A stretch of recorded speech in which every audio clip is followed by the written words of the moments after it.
amrdagi ishdir. Odatdagi bir odamlarning hada halol va hada harom. Bu halol yo ma'noni biz harom qildik, bu harom bo'ladi bu deydigan kishining shaxsan huquqi bo'lmaydi. Har qanday bir o'limoningmi haqqi bo'lmaydi.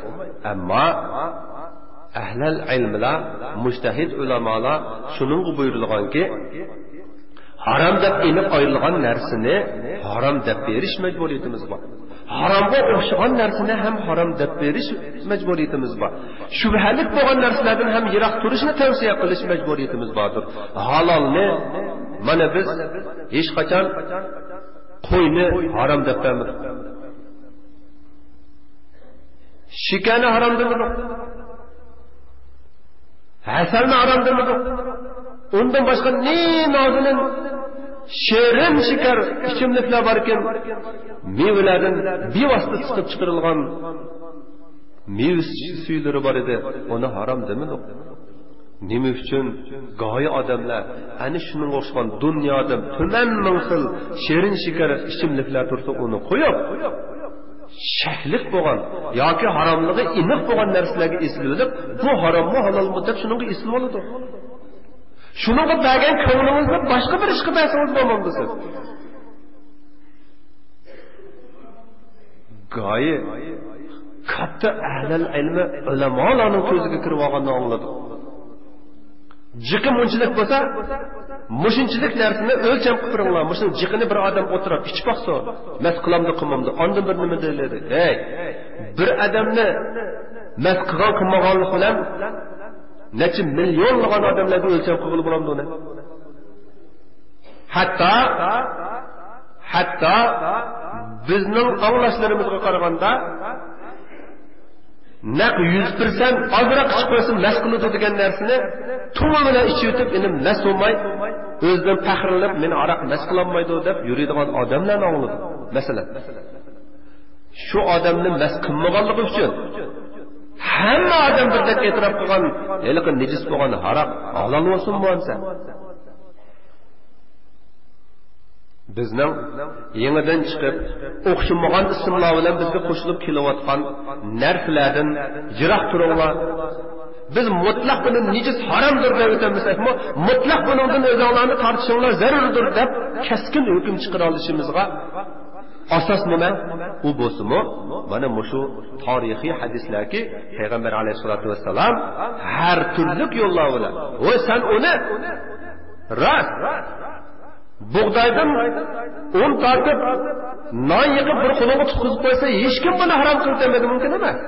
Lekin uni so'y iste'mol qilib, ana shu donini qaynatib, ichib, boshqa bir iste'mollar bilan uningdan nijosatni chiqargan bo'lsangiz, uni hamma odam harom deyoladi.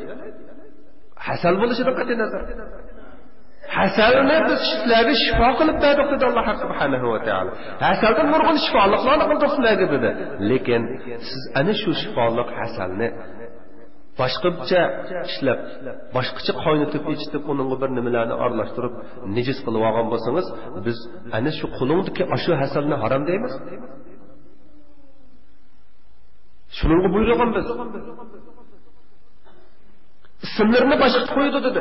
Bugun kunda şampan, viski, piva, kavas, yana bir deb qo'yay, bugun kunda chiqayotgan kavas. Mushu narsalarni ko'tarib chiqib, ismini boshqacha qo'yib, buningga nima desa, nima desak buloki deb tursak bo'lam? Mayli 100 odam ichib shuning ichidan birini mas qilgan bo'lsa, biz buningga masl qilganli bo'lsa, u mutlaq harom deb shu joyning o'zida harom deb hukm chiqaramiz. Biz damonliqqa uni sinab ichib chiqib bilan qo'shimiz yo'q. Ichib birsini sinab berishga qazamasmiz. Nima qilamiz? Onundan nurg'un, onundan boshqa ne ichimlik tursa, biz shuni bilan kifoyalanmay, yangicha bir nimalarni shaklik, shubhalik bo'lgan narsalarni ishlab chiqarib, yoki harom bo'lgan narsalarni ishlab chiqarib, ashuni sinab qilib, yana turmushimizga kirgizib, shubha bilan yashashimizning nima zarurati bor? Uningsizmi chiq shubhalik bo'lib ketmadingizmi siz? Aqallisi bir to'xuni xotirjam yalanmaysiz. qo'lingizda azaldan tarixdan buyon oyat va hadis bilan muayyan aniq belgilanib halol qilib kelingan narsalaringizda g'oyib bir shubhalar bo'lib qolayotgan zamonda undan boshqa yangi shubhali narsalarni ishlab chiqarib o'tirg'i kirgizishning qanday bir ehtiyoj zarurati bor.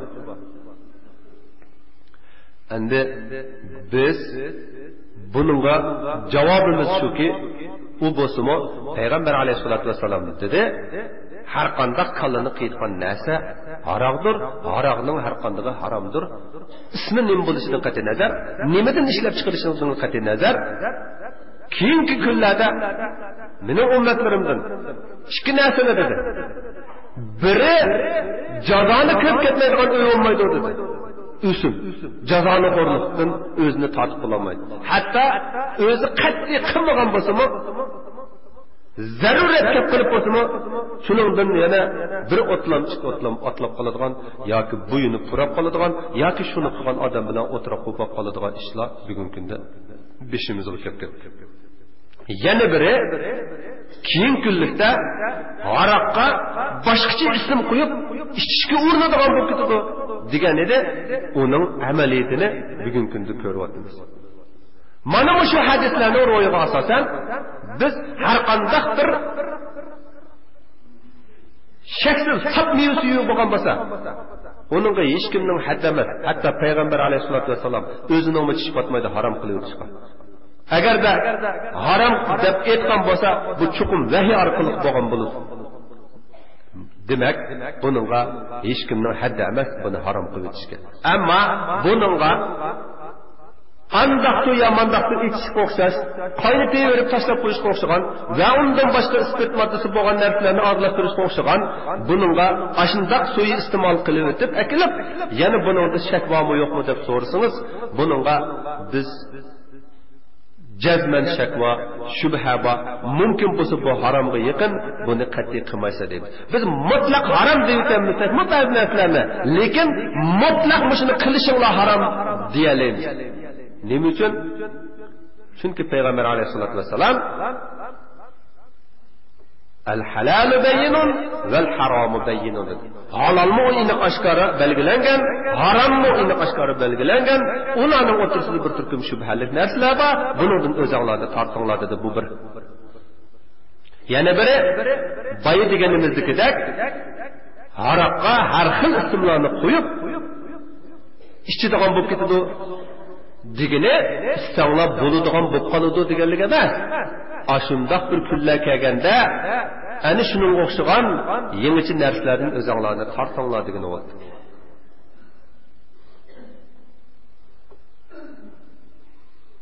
Rasul akram sallallohu alayhi va alihi va sallam bizlarga yana shundoq askartekin dedi.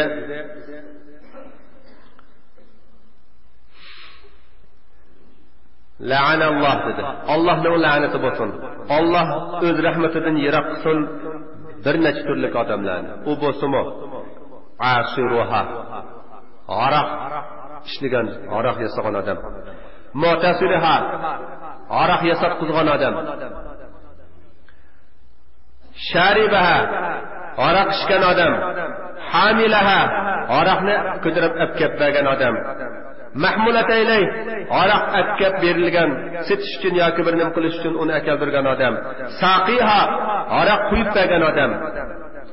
Sotgan odam, aroqning puli inib ekanligi bilinib tursa-mu, yana shu puldan o'zini tatmay xashlashib bergan odam. Aroqni setib olgan odam va shuni boshqalar uchun setib bergan odam, o'zi uchun setib olingan. Mana shunga o'xshagan 10 turlik, yani bir hadisda 11 turlik har xil vajh bilan har qanday bir haroq degan narsaga har qanday vosita bilan sheriklashgan odamlar, har bir ishlarga sheriklashgan, mayli buning foydasiga sheriklashgan, ishga sheriklashgan, buning umumlashishiga sheriklashgan. Buningki nima uchun asir haroq siqchi dedi? Bu haroqning o'zi siqilib bo'lgan narsani yana siqmaydi. Haroq siqchi deyish haroq siqiladigan